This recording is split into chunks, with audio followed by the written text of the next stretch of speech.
Easy, no bull, bro. I'm really, really excited, bro. Like you the first interview, you know what I'm saying? Welcome to the Barcode podcast, bro. Just touched out, back on road. Counting money, man, you know how it goes. Hit the VIP and tell my bitch to strike a pose. Hop in mode.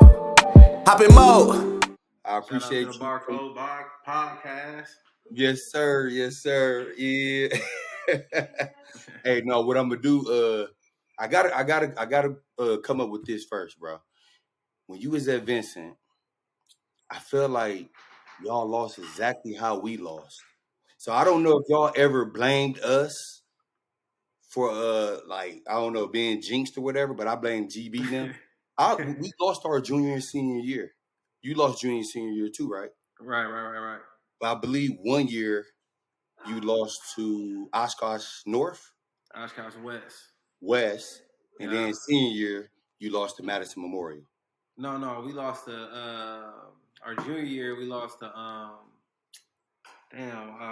always forget that team that beat us, dog, because they weren't supposed to beat us. Yeah. And I always forget that it was one of them teams that was up north somewhere. Damn, I can't think of it. I can't think of them. But yeah, they beat us our junior year. And then our senior year, that's when we lost to Oshkosh West in the championship. We beat Madison Memorial first round of state. Got you. That was supposed to be the championship game. Everybody was saying, but we matched up early, first round. Yeah. Same thing for us, man. We played West now early our junior year, Mm-hmm. and everybody's anticipating us playing King. Yeah. We beat King that year. You remember that? We beat King that year, and we was on opposite sides of state. So I always wanted to ask that question though, because I always blame GB and Boo and them for losing to Turkey upstate, and then they just like cursed us, and we lost twice upstate, and then y'all lost twice. So yeah, it really sucked.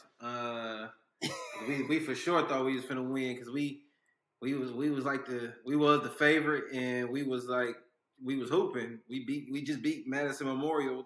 That's what we kept going back and forth with, best teams in this whole state, 1 and 2. So it was as soon as we beat them, we was like, "Ooh, this finna be sweet." Then the second round, we won by like 20, and then we was like, "Oh yeah, it's over. We finna win this. It's over." And then them boys up Oshkosh West, they was cashing. And we wasn't ready. We wasn't ready for the close out, high hands and all of that. We was just so used to playing 1-on-1, and guys being a little intimidated playing us, but they was ready, bro. They wasn't missing no shots, and it was just one of those games where we was like, "Damn, man, we was almost there." man, that's how it was. So senior year, what all schools did you have that were offering you, if you can remember? Yeah, I can remember some for sure. I had Clemson; they were offering me. Who else? Southern Illinois. That's where my dad went. Dayton, Ohio. Iowa State, obviously, and it was a couple other mid-major schools that was sending me a lot of letters and stuff like that I get almost every day. So I had a lot of offers from the mid-major schools, but those was like the main schools that was, played on TV all day. Like and then Iowa State was probably like the favorite because I feel like they came, like Coach TJ, he and Coach Mack, they came to open gyms out there, and came and watched me hoop, came visit the family, and plus my brother, he had went to school with TJ at Whitewater, so they was cool. Whitewater. Yeah. Oh, that's dope. I didn't know that. Okay. Hell yeah. So they was cool even back then, and it was just like it all kind of made sense, and they was like my favorites. Yeah, that's dope. Now look at that. Now it makes a lot of sense why TJ been recruiting a lot of Milwaukee kids for over all them years. For especially so that's a nice story to hear. I never I never knew that. Mike T was the gate opener. Opened the gates for us. I felt like I went like he was his junior year or his sophomore year.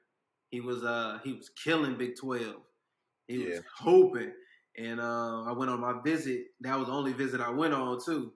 And he was my host. Him and Wes Johnson. They were my hosts. And we was they showed me a great time out there, bro. We kicked it, we was hooping, and they was like, bro, you gonna come in, you finna be a freshman starter next year. You come in, I'm like, oh, it's lit, Big 12. Oh, hell yeah. D1. Like, yeah, D1 and everything. And they was really rocking with me too. So I was like, oh yeah, I'm definitely coming here. So that was like as soon as that was my only visit, and I was like, oh, yeah, I'm coming here for sure. And it's down the street too. It was like 5.5 hours away. Yeah. So it wasn't too far. So I'm like, oh, the fam will come see. Everybody could pull up. I could even go drive back to the crib sometimes. And it was a smooth transition. I would say like that's what I really committed there for sure early. Yeah. Now speaking of transition, now 4 year start. Well, was it 2 year starter at Vincent? Yeah, 2 year starter at Vincent. And then you know how the pace of that game is. High school basketball being played. You get an offer. You go to Iowa State. Mm-hmm. How was that transition as far as basketball? The speed, the strength. Mm-hmm. Taking on a role because you're a point guard. Right. Like, how was that? Like, was it overwhelming for you? No, I would say, I would say when I came in, I was a $148, bro. Coming out of senior year, going into my freshman year, bro, I was a $148. I remember, I ain't gonna never forget. And I remember everybody came in, weighed in. I didn't weigh the less. I wasn't what's he call it, the least. I ain't weighed the less, the smallest. It was somebody. We had another point guard he was real small. He was smaller than me or whatever. He skinny too. So I wasn't the last one. But I remember going in.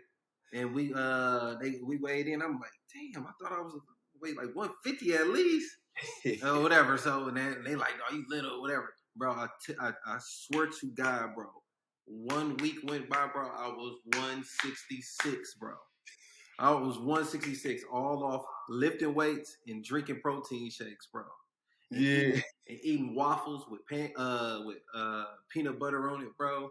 They was, bro. We had to make weight. Like as soon as we got there, they was having us work out. They was like, bro, you got to make your weight, bro. You got to. So I had to gain 2-3 pounds like every 3-4 days, bro. And then I was like, and I got up to like 160, but though we was lifting and all of that, and I felt a little different. Like I can take a little bump a little better. I'm like, oh, that's why I needed to be eating since high school. Feel good. Exactly. So that was the big transition. Was I would say strength wise, because I would say my speed was already there. Mm-hmm. It just I like when I got a little bit stronger after during my freshman year, I could just tell like, okay, my game is going up a little bit because I'm able to take certain hits, certain bumps. Mm-hmm. And go to the basket sometimes, and be able to finish. And I was like, oh yeah, I need to keep getting my weight up because I can't be no 148 no more.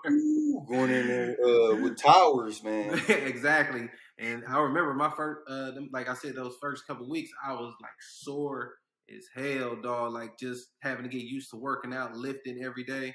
Because back in high school, niggas just go hoop. Yeah, we just go straight hoop. Don't even stretch. We just hooping. We just go. Yeah. So it was just like I had to really change my body, my mental, and everything when after freshman year, just so I could be able to stay the course of being able to play, because I was playing against some nice guys for sure. Yeah, for sure. And I watched. Shout out to the Jap podcast too. I was staying locked in to y'all. Yeah. I remember watching one of your episodes when you said it was levels to this. Yeah. And, it is levels to this because I played Division II basketball and we had to change our meal plan the way we eat. Yeah. You guys, Division I, Iowa State, had to make weight. Yeah. And I never heard of that, Yep. So I think that's crazy. It was sick, bro. It was at some point Like, bro, this happened all 4 years. We had to start making weight or stay at a certain weight. Like, you lose too much. Like, bro, what you been doing? Or you get way too much weight. They like, bro, what you been eating or whatever. So it was I would say a couple funny moments. I would say, and nigga had to go grab a little 2-pound little weight, bro. Go put it in the pocket. Try to be like, yo, come on, weigh me, bro. Hurry up. And then like hurry up and then jump off and go try to put the little 2-pound weight away. Bro, I swear to God, bro. Nigga drinking milkshakes right before weights, drinking plenty gallons of water, just trying to like stay the same weight or gain their weight before they got to go run or something. Well, if you run, you're gonna lose weight. What you want, coach? Bro, man, they ain't care. They ain't not care. Exactly, though. That's crazy. Now, all right, now let me ask you this, D, and be honest. When your first week of practice, agilities, did you throw up? I ain't throw up. I overslept and got in trouble the next day.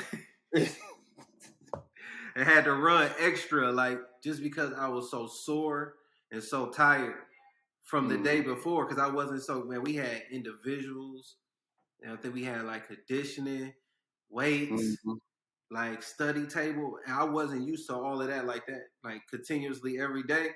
And I was like, bro, the first couple of days, I remember like I remember saying to myself, like, oh yeah, we ain't got to practice until later. Not knowing we had individuals that morning lifting. And like, they wanted you to be at 7 a.m., 8 a.m. sometimes, bro. I slept in till like 10 a.m., bro. Couldn't nobody get in contact with me. I ain't answering the doors. They finally wake up, look at my phone, like, oh shit, what the hell? Yeah, I'm calling coach and them. They like, oh yeah, you just meet us later on. You missed weights this morning. Individuals. I'm like, oh man, dog. I'm like, and I'm walking around my apartment like sore as hell, like can't even move. Like I don't know how I was gonna wake up to go do anything. So yeah, it was. I did throw up throughout the 4 years of being there. It been a couple points where I was like, man, nigga went out the night before, had to go thinking he could do it, throw it all up or whatever. But yeah, for sure, I had a couple moments. Yeah, that's deep, man. But yeah, I think we all been through that, Thanks. But so 09, I believe 09, you got most improved player in the Big 12, right? Yeah, I was considered one of them. Yep. I didn't get the full most improved, but I was like down to the he was down to the like what is last candidates. Yeah. Okay. So I was because after that, I think after my freshman year, I went up to like averaging like 10 and like 6 or whatever from averaging like 4 and 3 my freshman year. Yeah. Like 5 or 6 or whatever. Because my freshman year, I had Craig Brackens on my team, Wes Johnson. I had a lot of juniors and seniors and Mike T was supposed to be on that team, but other stuff off the court had happened. But but I still had Wes Johnson. I had like 3 or 4 other studs that I had to, be a point guard, pass that shit. Yeah, for real though. And you did your thing, DG. Like I told you, I'm proud of you. I just remember, a lot of people don't even remember this. Like, I remember you coming into Vincent and you was like, what, about 5'10", bro? Yeah, I was short. Yeah, 5'10", 5'11", skinny. Yeah, you was skinny, you know what I'm saying? And just see the transition to you, just becoming this tall guard and going Division I and, just being a wizard with the ball. Mm-hmm. And then, you get undrafted. When you went undrafted, what team was that? Was it Dallas first? Oh, that I got with Phoenix. Oh, that was just a workout. It was Phoenix. Yeah, with Phoenix. That was so it was I came back from my rookie year. I came back from France and Croatia because I went to Croatia first for first few months of my career, and then I finished that first season out in France. And I played pretty good out there, and I already knew that the Phoenix Suns, they wanted me to come play for their summer league team or whatever that year, and I was like hyped up for going to go do that. and I went out there, did my thing. That's the year they had drafted Kendall Marshall. Yeah. Or whatever. And I remember the first game they were saying like, he wasn't gonna be able to play, and I was gonna be the point guard. I was gonna start, and they hit me with that right coming walking off the bus, like going into the game. They like, oh, Kendall's not playing. You gonna start tonight? I'm like, oh shit, oh it's lit, It's it's lit. lit. And through the grace of God, I had a good game, first game with them, and they was rocking with me all throughout that whole summer league or whatever. And then they said come back. They signed me to come back for training camp. Play really good in training camp, and shit. After that, they signed me for the rest of the year. That's dope. Now, yeah. Now where we from? A lot of people don't make it. And it's a lot of people's dreams to play in the NBA. Fact. So even though you didn't get drafted, but you got signed to a team for the rest of the year, especially the Phoenix Suns, how did that make you feel, bro? Bro, it was like it didn't hit me right away. I ain't gonna lie to you, because I was just hoping. I was just going out there hoping. Wes Johnson was on the team, Michael Beasley, Sebastian Telfair, Shannon Brown, and PJ Tucker, and Markieff Morris. Mm-hmm. And it was only me and Kendall as the rookies on the team. And Kendall was more like, he didn't hang out with nobody like nobody else. I knew them. Like I played against Mike Beasley, the Markieff Morris, like all in the Big 12 or whatever. And Wes, I played with Wes, so I knew them three for sure. So I was hanging out with them, and then they was all hanging out with Sebastian them and Shannon Brown and all of them, and they was rocking with me. And they see me, I was hooping in practice, getting it in, killing, really.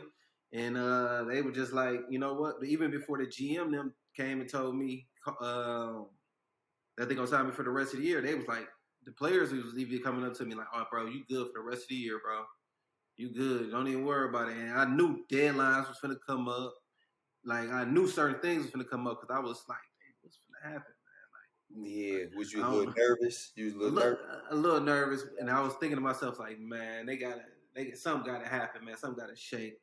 And then they was like, one day I went back to it was the deadline, and then nobody called me, nobody ain't say nothing, and I went to practice the next day, like the deadline passed, they was in practice, everybody was like, what up? Ooh. I'm like, oh shit, I'm straight then. I'm good for the rest of the year. I'm locked in. So they like, and then the GM called me later on that night. I remember him like, yeah, you good?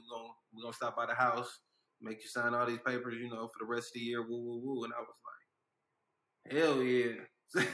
Yeah. It was a blessing, man. It was kind of like nobody saying nothing to me, but like everybody acting regular, and I'm like, everybody acting regular. Everything must be good then. Yeah, it must be good. Everybody taking my hand. Yeah. So I was like, yeah, they rocking with me then. That's really, really dope. So they signed you for the rest of the year. You how was your playing time? Were you getting a lot of playing time or? Well, that time, like I said, it was we had all them high level guys on the team, and we won, and we had Goran Dragic. We had that's the year. Okay. Yeah. Marcin Gortat, Jermaine O'Neal. We had a lot of vets that was on our team, and shit, I only played 19 games that season, but I was like rocking with them all season. I went down to the D League, played 6 games with them, won all those games, was killing in all those games. They called me back up ASAP. Like, come on, you killing down here. Yeah, you good. And I played in a couple more games after the D League with them. And I went to go play back with the D League when they went to the playoffs to try to, get that, try to get it. Yes. And we ended up losing in the second round. And then they ended up calling me to come back up, finish the season out with them again. And so I only played like 19 games, but I got a lot of reps in practice though, for sure. Where a lot of the players that were playing, they knew what was good. They knew what was up. Yeah.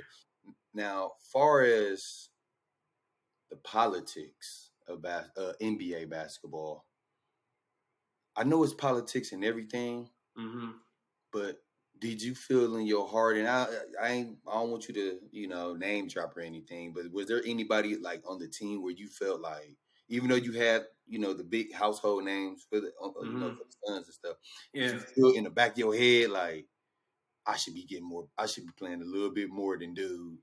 For sure. Even if he was coming off the bench, though. For sure. Yeah. For sure. Because it was times where I would be literally killing in practice, like where nobody couldn't do nothing, like, or we was even times where we played 1-on-1 like games, and I'm winning, like I'm cooking, like they knew, I seen it with my own 2 eyes, like, well, I was hoping, I'm like, bro, you cannot fuck with me. I'm like, I'm scoring, I'm getting steals, I'm, even the niggas in the league, so they, I did definitely get scored on for sure. Oh yeah. But it was, but I would say I played better than most of them that was playing, got more time than me for sure. But I knew, like, I got to keep going, improving, and it all is about opportunity too. Like, if you can get your opportunity and you can take off with your opportunity, like, for sure, it definitely can happen. But it's a small window. It's a small window that you got. So I seen it like, oh, I'm almost in there, but yeah, exactly. Yeah. So I want to ask this because, of course, I didn't play in the NBA. So when you said call back up, that was a 2-way contract, right? No, I was back then. I was officially signed. They could have they just sent me down to give them reps. Get the reps in. Just get some playing time instead of just practicing.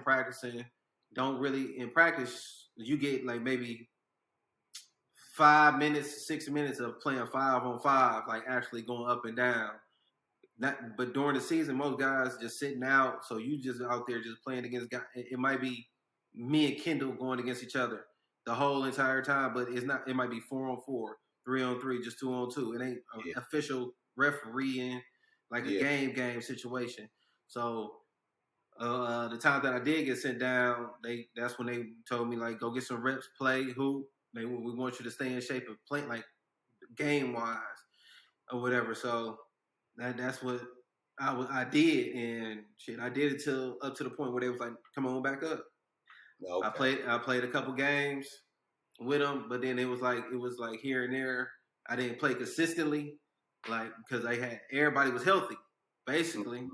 And they kept calling me to come back up, so I ain't gonna exactly. Yeah. Hey, so after the season, the first season with the Phoenix Suns, do you go back overseas or you go to Portland or Utah? No, I actually went to training camp. Well, training camp with OKC that year, and after that I left and I was finna do D-League or whatever, and I went to training camp with them for they just started a couple days before I got there, so I was only there for 2 days with them, 3 days with them, and Utah called me and was like, yo, we want to sign you. We need you to come up. And at that time, it was like 0-12 when they called me. And they called me like, it was like, say it was today. They called me like tonight, like, we need you to come in the morning. We play against the Pelicans tomorrow. I'm like, damn, all right. I'm like, I'm telling you, bro, I'm sitting in Walmart finna get food and shit for the week. So, and my agent them called me. They like, yeah, they want you to come tomorrow. I'm like, oh, what time is it, bro? What? I'm like, hold on, this for real? I'm like, all right. So I'm like, all right, I got to get on the flight tomorrow, go play against the Pelicans. Wow. Got the first win for them, bro. Yeah, that's dope. I got the first win for him, so they was like, "Oh yeah, they came to the hotel that night and signed me for the rest of the year." No, that's dope. And that's a funny story too. You at Walmart shopping, Hell, getting food. You get a dead call. ass though. Yeah. I got stuff in the cart. Like, damn, do I get this stuff right now? You know what I mean? Like, I don't Yeah. even remember. I just remember blank, like almost blacking out. Just like, this for real? Let me go get myself together, bro. Like, Yeah. I just think I left the cart there and just walked out, bro. Went to the house, to the apartment, got the packing, and shit, hopped on a flight the next morning. So you hop on that flight, you get there, Mm-hmm. and it's a game. You go walk through. Are they trying to run you through the plays or anything or what? Bro, it was a walkthrough that morning, and I would just landed like an hour right before the walkthrough. By the time I got there, the walkthrough was done, and the media was all there, and they were trying to hide me, like, yo, just wait, we haven't made it official yet. Woo, woo, woo. So I'm like, all right. So I'm sitting around. They like, all right. I ain't need a chance to see none of the players. They take me to back to the hotel. Just like, yeah, we're gonna pick you up for right before the game. You know, they want you here at this time. I forgot what time it was, but they end up coming to pick me up. And I remember just warming up, getting out there, you know, talking to the guys, whatever. So it wasn't, I don't remember no scouting report, no nothing. I just remember going, I remember sitting, the game starting. Ty Corbin called me like, come on. I get out there, first shot. Cash. Cash. I'm like, oh, it's lit. The league lit. It's lit out here. So I was like, yeah. And I remember I had like, I don't forget, I had like 8 points or something like that, like 4 assists. I forgot what it was, but it was a good game and we won. And I remember just being turned. We won, and they called me in. Yeah, am I the reason why we won? I'm like, hell yeah. So I remember getting into the hotel room when nobody was around, just like screaming, like, hell yeah. After I signed, I was like, I'm good for the rest of the year. I'm straight. That's dope. Hey, that short window you talking about, you got to make it. That's short. Yeah, bro, that's a small window right there that you got to get there. Like, let me get through here. If it might close on you while you halfway through, and then you got to wiggle your way in, or you going to wiggle your way out there. Man, for real. So now you on the NBA level. Now, I know everybody love Kobe. Rest in peace, Kobe. You got LeBron in the league when you there. Mm-hmm. Dwight Howard, he was hot then, right? Yeah. He was good. Yeah, he was straight. Yeah. Yeah. Now you get in the league. Is there anyone that you play against where you like, dude, I can't believe I'm on the court with this dude, bro? Like, dog, this dude is like, or you know what I'm saying? The names you mentioned, the only one I didn't get to the chance to actually be on the court with was Kobe Bryant. But I seen it from my rookie year, just watching it from the bench. Like, watching him, I remember the scout report was to double team him when he caught it on the elbow, square up. Our whole scout report said, I remember, never gonna forget it. It said double team him and force him into a pull up. Bro, at the end of the game, he had 30. And I was like, dog, how did he get 30? I thought our scout report was to double team him every time he got it. And I thought, like, I could have swore we was trying, but, bro, it was so effortless, like, gliding. But, yeah, that's the only person I wish I would have got on the court at least and, like, played some fake defense on him or something, foul him or something. But other than that, it was I played against Bron when he was with Miami. And it was him and D Wade. Dirk, I seen Dirk give us 40, missed 2 shots. Unbelievable, just all cash fadeaways, like, woo. And it's really slow. It's really slow. It looks sloppy, but it's just effortlessly, like, you can't block it, nothing. Shit, I was on the court. I was teammates with Gordon Hayward, Trey Burks, Gordon Hayward. I seen him give Bron them 30. Like, he had 30. I'm out there watching it like, dog, he cooking him. Can't nobody stay in front of him. I say Steph Curry for sure. That was one of those games I would say. Yeah, I had a lot of fun playing against Steph because it was more of a competitive. Like Yeah. I'm like looking at him like, bro, they saying he the best, and he clowning out here. He going behind his back shooting threes, everything, and he was one of them. Kyrie, like it's a lot of players that I felt like was Like, like, oh my god, like it's lit out here. I'm playing against him. yeah, Oh, yeah, but that's I had lit. to, snap out of it a couple times. Like, hold on, bro, let me get myself right, bro. I ain't watching. Like, whoa. Like I ain't watching, bro. I'm hooping. Fuck out of Yeah, yeah, here. yeah. Hey, but you know what? It's funny that you bring up that Steph Curry stuff, dude. I Uh-huh. gotta show you this. This is funny right here, DG, that you actually brought that up. And I hope you can hear it. Just pay attention to it, Slim. Let me know if you can hear it. Yeah, I can hear it. Okay. Garrett with one gets the shot away and And one too, bro. off the bench with Trey Burke in foul trouble. Diante Garrett defending Stephen Curry well. He also scores 9 points on. You feel me? You heard it? I heard it. Yeah.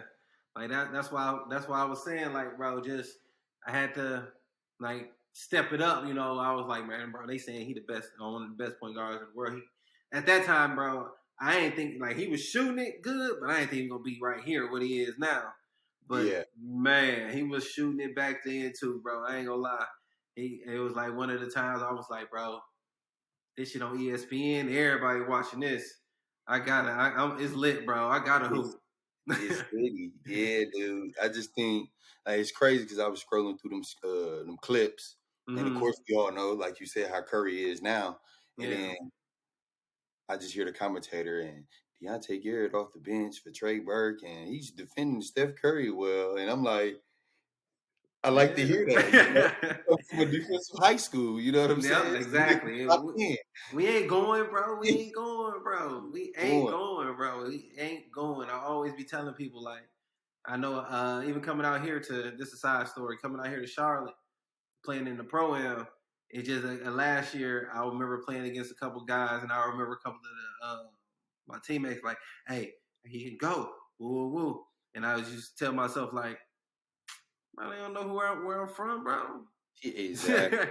Stop Hey, bro, I'm playing. locked in. I'm locked in. I ain't going, bro. Ain't nobody finna just literally just dominate me, bro. And I'm sitting here like, bro, I can't do nothing with him, bro. Yeah, we just got a different grit being like from Milwaukee, dude. Facts. Like, Chicago got grit. New York got grit, Mm-hmm. and we just different. So I just feel like Milwaukee being so small, we ain't got all the opportunities Yeah, like other places because like with North Carolina known for basketball, for New York sure. big, Mm-hmm. well, Cali big. You know what I'm saying? Yeah, So. That's why players like, Diante Garrett, Marcus Landry, um, Tyler Hero, yeah, Carl Landry, Spreewell, everybody. It's just so amazing seeing y'all go to the NBA for real, bro, because we don't get a lot of recognition, because everybody just think it's all, farms and cows, yeah. Right, bro. We drinking milk and Yeah, beer and cheese. yeah, exactly. So for y'all to make it to the league, bro, that's why I'm so proud of all y'all. Y'all paving the way for these young kids, man, and we gotta keep it going though. You know what I'm For saying? sure, for sure. A Yeah. lot of people like I look up to, they done made it to the league or they done been at the high level overseas. Mhm. That's from the mill. You know what I mean? Like Yeah. I always say my favorite is Devin.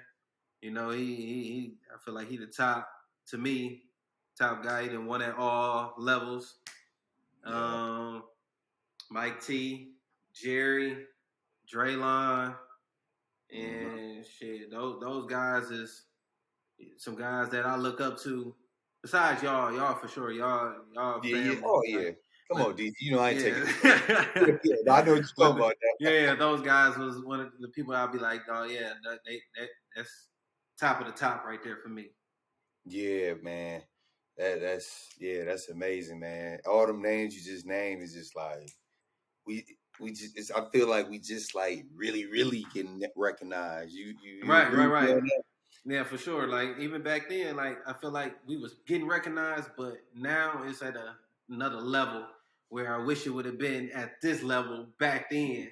Like, cause Oh, it would have been, it would have been more of us like hmm. there. Yeah. Now, granted, you went D1. You hmm know, social media. You know, what if we had social media in our area? Well, you 07 DG, so with Facebook, then there was just like 2-3 years in, right? No, It was. Facebook came. I say my freshman year in college. In high school we ain't had nothing. We had the sidekick, Oh, it was. the aim and shit. Yeah. BlackBerry, I think BlackBerry or something was coming into Hmm. play. And we didn't. Yeah, we didn't. I ain't had no social media until I got to Iowa State, and everybody was saying like, "Bro, you get in contact with people. You got to get the Facebook, bro. You got to." I'm like, "What's this, man? Hell no! I don't want to be on the internet with my pictures and all of that, Yeah. talking, making statuses and stuff." Yeah. And I'm like, then next thing I know, I was on there. Yeah. On there. Yeah. Now technology got us scrolling to death. For But do you? sure. Yeah. But do you think social media back in our era, or even now, do you think social media in general hurt us back in the days and helped the newer kids? Because I always hear, well, the newer era, not the newer kids, but I always hear this, DG. I don't know if you hear this. You got the social media and these kids getting D1 scholarships. You got coaches coming out or whatever the case may be, and people feel like it's an easier path for them, and they're not that good. Do you agree with that? Or I say, I mean, I know it is a new world now. That it's another pathway that guys can take to get to the next level just through highlights. You know, because some guys I just be seeing on YouTube be looking like, God, bro, he just jumped over 5 people dunking, and then they'll show a little couple moves, you know, hitting the three or whatever the case may be, and you be thinking to yourself like, dude, should go #1 yeah, to the league right out of high school. But when you actually watch like a full game, because I like to go watch basketball. I like to go watch some of the high school. Like, let me see if he really like that, or let me see in a real game situation what he'll do. mm-hmm. And a lot of times, some of them can't come off a pick and roll. Some of them can't, you know, hit the open like catch and shoot three. Like some of them can't do that. They just really playing one-on-one or fast break, just not playing defense, leaking out or Yeah, whatever. So it's like social media definitely hides a lot of players from their weaknesses because it's like, damn, bro, dude, like I said, dude should be going #1. He just had 30 and it looked like all dunks. But then yeah, you go look at see who he playing against. Them boys be out. Some boys be out there scared, or they be like 5'5". They like, oh, that's the reason why he had 30 all dunks right there. And then yeah, the social media boosts them up even more. And I swear, like, I wish they would have seen. We had was Wish Hoops yeah. I remember for which the. one. They had the rankings, and that's all we in rivals.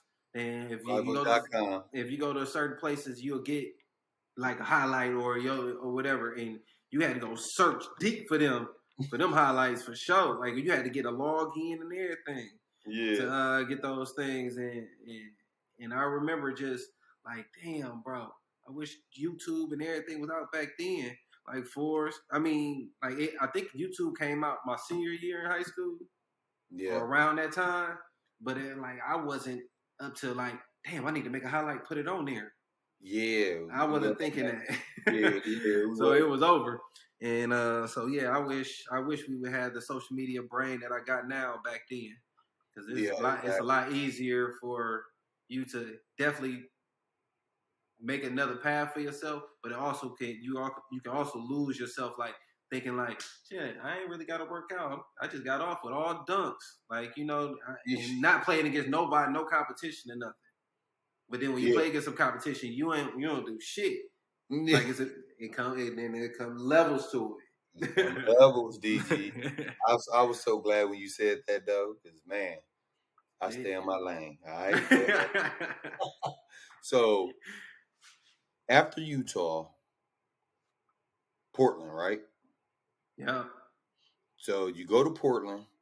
And when you go to Portland, Sebastian Telfair's still there, right? No, they had that was when I went to Portland. That's when I was with them at training camp. They had Damian Lillard, C.J. McCollum, Steve Blake, I remember Steve. Will Barton, Wes Matthews was there. So and it was one other guard that they had there.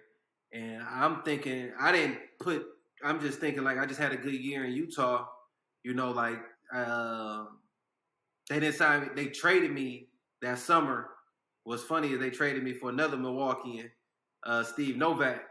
I got traded that summer from Utah to Toronto, and Toronto didn't pick up my contract, so I was a free agent. And then Portland signed me to come to training camp with them, and I'm just thinking like, oh, shit, I just had a good, solid year over there in Utah. Everybody in the league basically saw me. I was an all-star in the D League that year, so I'm like thinking, I wasn't an all-star yet. It was I just got Utah. I was hooping, and then I thought I was gonna get picked up, but nobody picked me up. But Portland picked me up, and I'm thinking like somebody was going like, okay, they gonna give me an opportunity here in Portland. But I didn't think like I wish I would have thought like looked at the contracts, looked at the players at that time. I'm just thinking to myself like selfishly like I'm good. I'm finna go over here and hoop training camp. Somebody gonna pick me up. Somebody gonna see me. And not know that they had 5 guards that they really rocking with. Dame, CJ, Will Barton, Wes Matthews, Steve Blake was there. And I'm like, and then I'm the 6th one, and I'm like, damn, I got to training camp, and I'm like, we're going through the drill, but I'm like, ain't no assistant coach, ain't no player development coach like coming to rock, like talk to me like, yeah, we, do this. Nobody was really like talking to me besides the players. Yeah. Like, and I was thinking like, damn, I ain't had no relationship with nobody really in the office, I would say. And then next thing you know, that's when they the real season came and they released me. And then that's when I went to the D League and played with Iowa Energy that year. Okay. That's when that year I did the D League. Okay. So how was that playing for the Iowa Energy? You went in there and tore it up, right? Yeah, for sure. I was hooping in the Iowa Energy on the Iowa Energy team. I was killing, and then that's how I became All-Star with them. Then after All-Star break, they had sent Iowa Energy was affiliated with Memphis Grizzlies at the time. So and they had that year they had signed Russ Smith, and it was another guard. I forgot Jordan something. I forgot what his name was, but they had 2 guards that got sent down to our D League team, and they Memphis was telling our coach like, yeah, these guys have to start and they have to play no matter what. And I'm like, damn, I'm over here killing, bro. I just was an all-star. How y'all just gonna send somebody down here and just put me on the bench and I don't play that much? So I got traded to Grand Rapids, and then I finished that. I had a year. I had like not a year, a month and a half with them towards the end of the season, and it was cool out there. But throughout that year, I averaged maybe 15, 16, and I didn't get not one call up. Yeah. and I kind of thought to myself at that time, like, bro, I don't know what's going on, what happened. And that's when I was kind of going to the part like, man, it's politics. It got to be politics, bro. It got to be politics. Because it was like there's no way guys are getting called up that was like averaging like 6 points. Turn around, he might get 20, and then they get a call up sign for the rest of the year. I didn't have 27 a few times. No call up. And I was thinking to myself, using that excuse, not excuse, but I would say, man, it's politics, bro. It's politics. Yeah. That's why I ain't getting no call up, bro. And I was like, I really don't. Nobody gave me I never knew like an answer for that to give to anybody. Like, bro, why you didn't get a call up or Yeah. anything like that? So I don't know. Yeah, it's crazy. Because of course I know a few cats that played in the D League, and I even hear cats in the G League that I know now. They tell me that whenever a guy get called down to the like G League or whatever, like just like you said, even if they start, like they don't play, like D League is really just like a filling your stats. Yeah. Like I don't care about winning or like any of that. Is that true? If it's a player that's getting sent down, you go down there and you do you. Like, because I remember when I was with Phoenix, I got sent down and shit. They had sent the trainer down with me. Me and dude was working out every day, every morning, and every night, and we had practice in between that. But I was hooping and killing, and we like I said, we won 6 straight. And like now I don't know. They at that time when I was with Iowa Energy, when I was on the D League team, when they sent those players down, they didn't send any trainers down with them or whatever. So they were just coming down and they would just shit, whatever we get to do whatever we want to, basically. Like, Yeah. and our coach was like told like let them rock, let them go. Like, and shit, I tell you, Russ Smith, he was a bucket dude and went to Louisville. I was just about to say he went to Yeah, Louisville. man, listen, he was a bucket. He was getting 40s, bro, and he was little as shit. But he Yeah. was getting buckets, bro. And I can't knock him on that, bro. I could see if he would have came down and was like really didn't do nothing. But that's all he gave us, like was straight, like he just was buckets. But that was the thing. Nobody else could do anything on the court. You know what I mean? Just spotting So up. spotting up, or you like, damn, bro, he scored for us. Shit, we can't say that. Like he scored. Yeah, It was like exactly. some parts you'll be like, why? Like, damn, bro, if he would have passed it, I would at least had like 10, 11 points. I would have helped Yeah. us win. He was killing, but we didn't win. So Yeah. it was tough.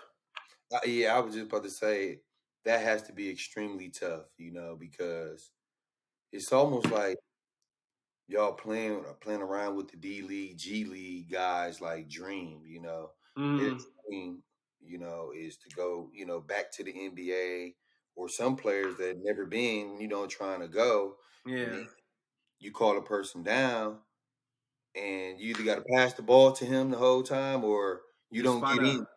Yeah, or Yeah, spot up or something. So yeah, that's kind of messed up, man.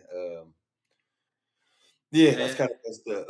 definitely is. It is something that you gotta. I know. I'm pretty sure. I don't know if it's still going on now. I'm pretty sure it is, but it was something that you definitely had to like bite your tongue. Like, damn, man. Even if I go off and go and be mad, now I'm looking like the asshole because it's like, dog, he got sent down here to do his job. He on a bigger level than Yeah. you, right? He's supposed to he got the right to come down here because the head coach or the general manager of the NBA team told him to go down there and go do that. So you Mhm. being mad, bro, they gonna be looking at you like, bro, what you mad for, bro? Yeah, we ain't calling you up.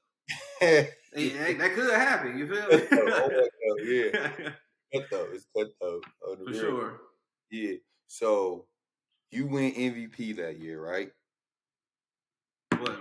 In the Then D League? the D No, I League. got second team. I was supposed to get first team, but ended up getting second team all D League. Okay, so you get them awards. When you stopped playing in the NBA, I'm pretty sure you had top contracts overseas. Mm-hmm. Tell me about that transition, that experience, how you was feeling. As far as like Like what? Or like on basketball wise, or Yeah, basketball wise, even your mental, because when the ultimate goal when you play basketball is to go to the NBA. facts. And when things start trickling down, I don't know. I'm asking you. I don't know if you decided, you know what, I'm gonna make all my money overseas, or nobody's calling me up from the NBA. Right, That right, type. right. That was kind of somewhat my mind frame after that year playing in the D League. I ain't getting no call ups, and I'm like, you know what? I can go make a whole bunch more money, 3 times more money, much more money than this year that I did this year in the D League or whatever. And I was like, you know what? I'm just gonna go make my money for the fam. Uh, do what I got to do. If an NBA team want to call me to come back, they got my number. They know my agent or whatever. They'll call them, and I just need to go do my job. Overseas, because it's a gap. Basically, like you got to make a decision to say you want to play overseas or do you want to go try to do try to get back in the league.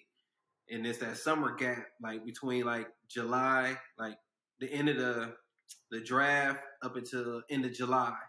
It's a Mhm. gap right there that teams from overseas, they like, if you going are they trying to see if you're gonna play summer league, if you what you trying to do, they trying to sign guys before they can go play summer league, or they waiting for summer league to happen so they can see who gonna try to make it to the NBA or who trying to come over, overseas. So like between June and July sometime, it's like a gap where you don't it's up in the air where you got to make a decision like, do I want to play in the league or do I make the Yeah, decision to go make sure I get this money, because overseas team gonna say, nah, he waiting too long, it's this other guy over here that want to sign with us now.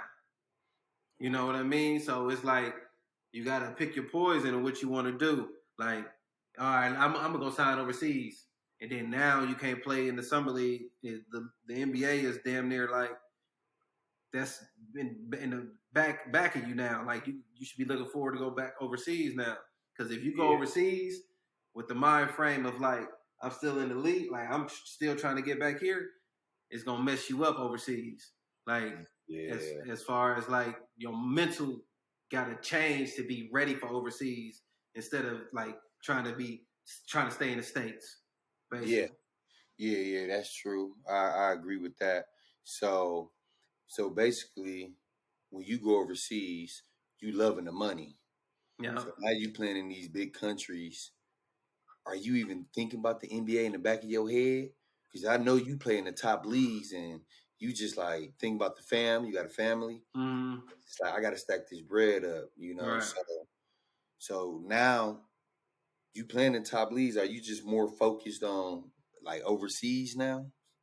Yeah, for sure. I locked in just like I say my after being out of the NBA, going back overseas. My first year back overseas, I was hooping. Like I felt comfortable. I was in Israel. I was Mm, comfortable. It was like I had the fam with me, and I couldn't complain out there. The money was good. It was on time, and I somewhat thought about the league. Just like saying to myself, like damn, such and such got called up. I know I can get that spot right there. Or hey, if I was just killing this year, I should go back and play summer league and just kill and get another. And but I was also thinking like, should I just keep just staying overseas, keep collecting my money. Just mm-hmm. if the league want me, they know where I'm at. That's why I kept kind of had that in my head too. Like if they really want me, bro, they'll call me. They know they follow me on social media. They all see everything, man. Come on, man. If Yeah, y'all really wanted me to come back, y'all would call me or yeah. whatever. So it was somewhat like I had it in my mind, but it wasn't like a main focal point that I kept harping Okay. on. I just said, I'm over here, got to do what I got to do, make this money, hoop, kill over here, kill in these countries, and make my own, legendary road. Yeah, that's true. And man, you got to have a good mindset for that. And You do. I know you personally, so you do have a good mindset. Now, I did hear this though. When you get an overseas contract, you can put in like your contract. Correct me if I'm wrong, Slim. You can put in your contract like every home game. I want my parents to be flown out, hotel paid for. Is that true? Hell no. I don't I know heard. who. I don't know I who ain't you name talk. dropping DG. I heard that. Though. I heard it. No, I'd have been all around the country. I got friends that played in Euro League that played. That's damn near the NBA over there. Yeah. So it's like I done played in there, and I had players on the team that's like, ain't no players for home games. First of all, on Monday through through Sunday, if you play in Euro League, you damn near got 2 games a week, and you're traveling, and then you got to play that weekend. You got to play in your domestic league, like if you from Russia or like Israel. If we went to go play in France on Tuesday. We got another game in somewhere next to France. We have to come back to play in our domestic league back in Israel that weekend. So Yeah. like, bro, it's too much traveling. It's too much traveling for you to say I in my contract I had my parents getting flown out for every home game. Bro, bro, who your agent? I need to know, bro, because I need to how you swindle that out, because I didn't swindle, I didn't make some good ass contracts, but I ain't never Yeah. had that one right there. Yeah.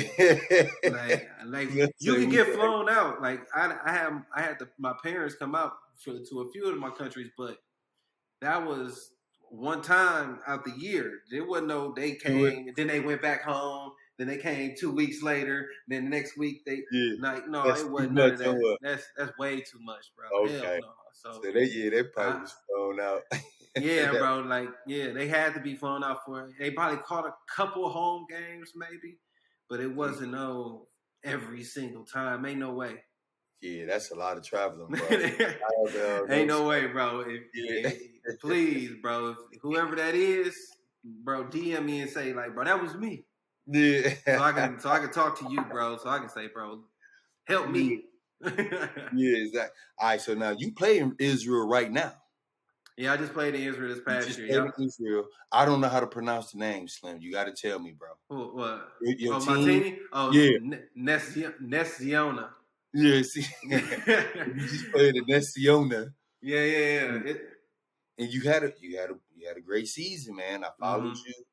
I wasn't able to watch full games, but things that you was posting on social media, I followed up on it, and it looked like Yeah. you had a wonderful season, man. So Appreciate that, man. yeah, for sure, all day. Now, how did that season make you feel? Do you feel like an OG now, a veteran point guard now? You know what I'm saying? 2022.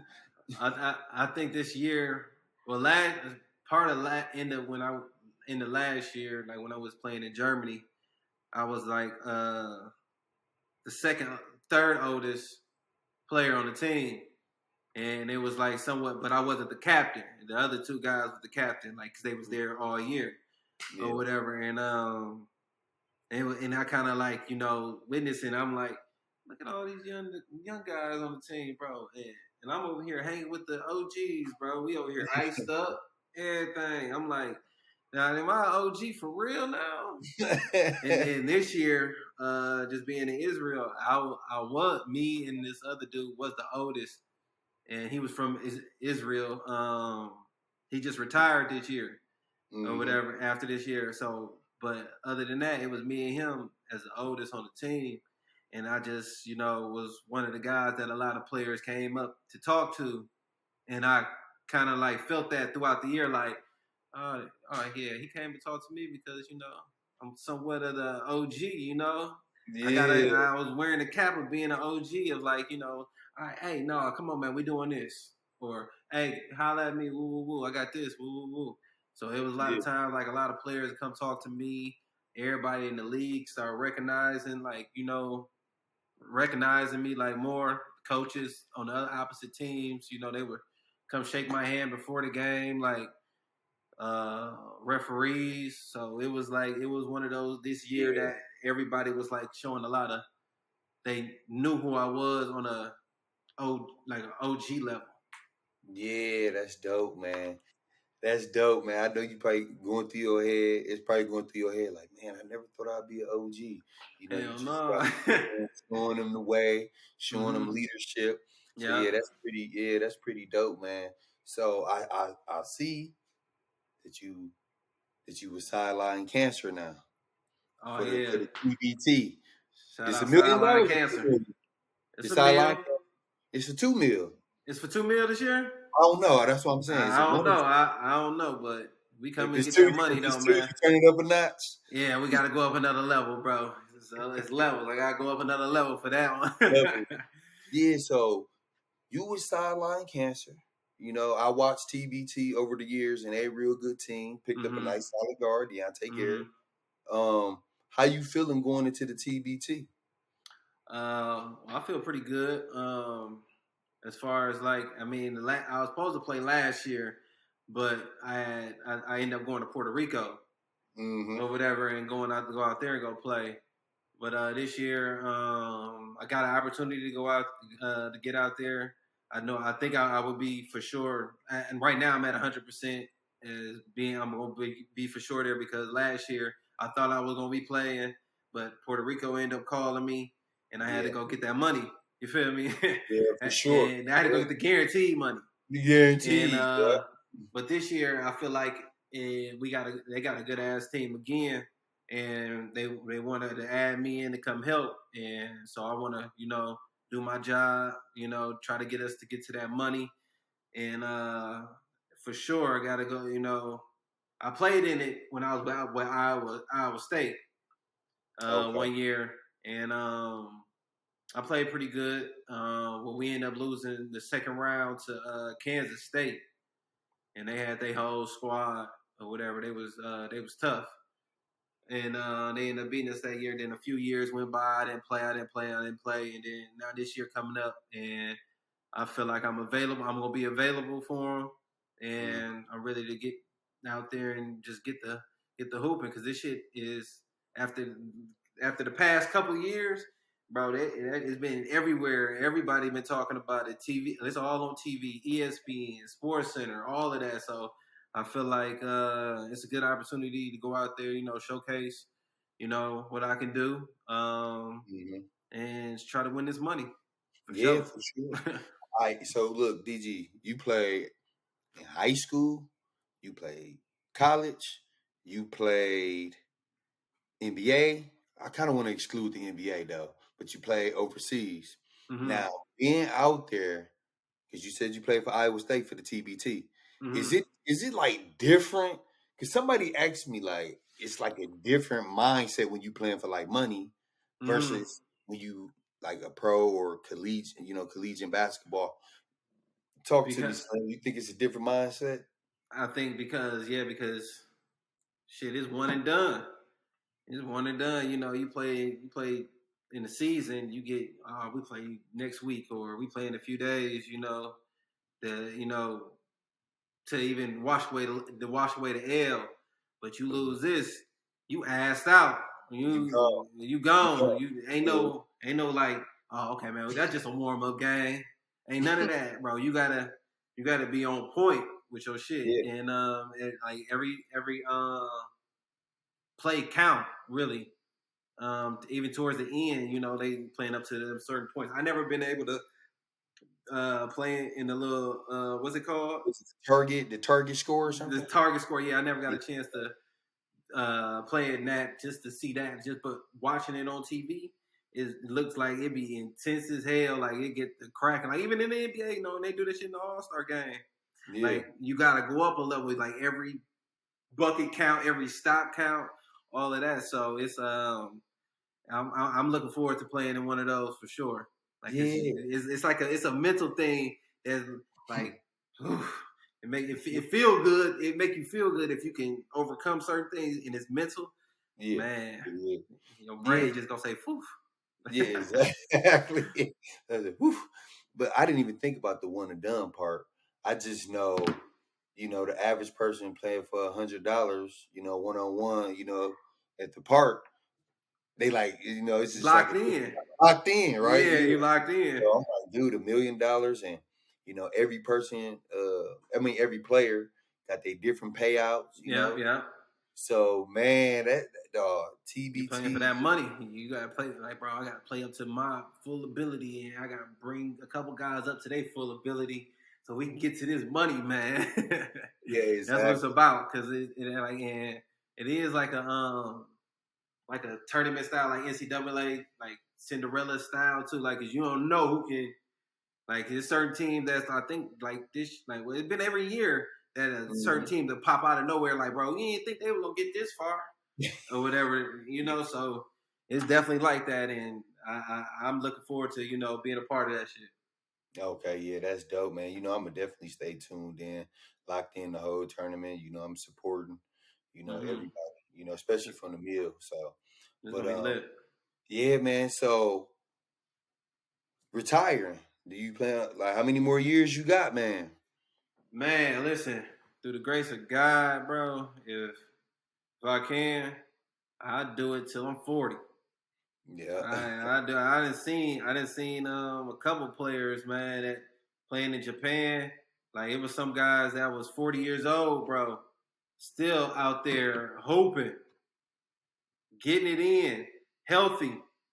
I'm like, bro, he 40? How? They're like, bro, he taking care of his body, eating, stretching, just doing what he got to do to stay healthy to be able to play. yeah. And then I had a guy that was when I was in Turkey.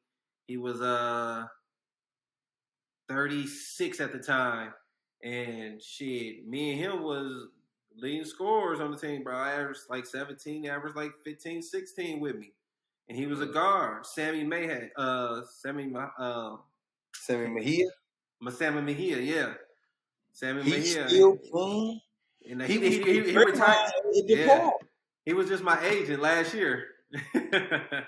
I played with him when I was in Turkey. The year I tore my Achilles, he was with me, and we was killing. We was hooping, bro. He was like he was 36 at that time, and I was like, dog, how is he hooping like this at 36? And I'm like, bro, he told me the secret. He was like, bro, listen, stretch every single day. Just take care of your body, man. Just do what you got to do, and you can have all the years up until you want to, and then you can end on a note where you walking like still, not no limping, not no like being Yeah. like it's really sore all the time and shit like that. And like even now, like talking to him, bro, he's still like doing little workouts and stuff. And he was just part of our agency last year, and that's why I say he was my agent. Like, he was part of our agency. All of that was together. And I was talking. Okay. Remember talking to him like, bro, he's still working out, still getting it in. He got to be 38 now, 39, but he's still getting it in. Like not playing professionally, but he's still Yeah. hoping. Active So hooping. yeah, Yeah. exactly. And then even my brother, shit, he's 44. He's still hooping, like still hooping out in Phoenix, where Yeah. you at. So like, yeah, so it's like I got some motivation to like still look at and be like, if I take care of my body, do the right things, through the grace of God, I Mm-hmm. can play up till I'm 40 something, and maybe not at the highest level, but I still can make some money off this shit for sure. Yeah. Like, and be able to, pour my wisdom down. And I know after, I haven't thought about retirement, but I know after getting there, I want to be still a part of the game, like Mm-hmm. developing guys, teaching guys, just being that OG that most players want around, and giving them the game, just having I don't know nobody personally that played more than 10 years overseas, like that's from the mill, like I can go to and just be like, hey, like let's have a conversation. I want to know like what was you doing at this time or whatever. So a lot of times I be doing this stuff on the fly. Like, I got a Yeah. couple people like that's like Jerry, like he a Mm-hmm. year old, 2 years older than me. That's one of the guys I look up to. Like, yeah, oh shit, he's still hooking. He guys, I'm like, oh yeah, I could talk to him in the future, like, or I can see what his next path is going to be before I even get there. You know what I mean? Just because he's a little older than me, and I can ask him, I can pick his brain, like, what you finna do? What's your mind frame going into retirement? You like, or whatever. But I know for me personally, I ain't got no retirement ain't nowhere near right now. Yeah, that's good. So that means you healthy, you take care of your body, man. Hey, Slim, you know you like my little brother, bro. I love you. I appreciate Bro. you being on the show, bro. Yeah. I'm gonna ask this I'm gonna wrap it up with this one last question. If there's one thing you can change as far as your basketball career, what would it be? Man, oh man. That's a tough one. No, if I could change anything, it's I'll say I know I didn't get drafted, but that's what I would say. That would be one thing I would have said, like, change. But like, I would have got drafted. But for sure, I would change. I would have, when I was in the league, I should have changed my mind frame as far as like being comfortable. Like, until I felt like I was comfortable. I thought I was comfortable enough to say, I'm comfortable. I ain't gotta go. I ain't gotta go to the gym early, or I ain't gotta go lift weights at this time. Whatever. Just I didn't have a consistent routine when I was in the league to show that I'm trying to stay. Like, when I was at Phoenix, I had a little bit more hunger. Like, I was staying late, going early, and I got a little bit more too comfortable going into Utah. I would say that I wish I would have changed my mind frame to still stay hungry and be like, like, this shit ain't guaranteed. Like, this ain't guaranteed. I'm still trying to kill. I'm still trying to hoop. I'm trying to prove to them, like, I want to stay. I want them to sign me to come back. I was just comfortable, like, I'm straight. I'm good, bro. I was hooping. Like, I ain't got to do too much no more. Knowing, like, I wasn't at that level of saying, like, getting there. Like, I should have, like, stayed locked in a little bit more. So I would say that's one thing I would change. I wish I would have stayed locked in more when I was in the league, so I can pull more years out of the league for myself, for sure. Yeah, man, that's some real stuff, man. But we all live and we learn. I still love your resume, your basketball career, bro. You such a wonderful young man, bro, and continue being that way. And dude, you already know I'm really geeked inside that you came to the Barcode Podcast, bro. This is lit. This is lit. The Barcode Podcast. Barcode. So, man, I appreciate it. Good luck with TBT, with sideline cancer. And good luck, the rest of your journey, overseas basketball. I'm gonna be locked in, bro. For sure, bro. Love, man. Love, bro. Baby. Yeah. Just touched down, back on road. Counting money, man, you know how it goes. Hit the VIP and tell my bitch to strike a pose. Hop in mode.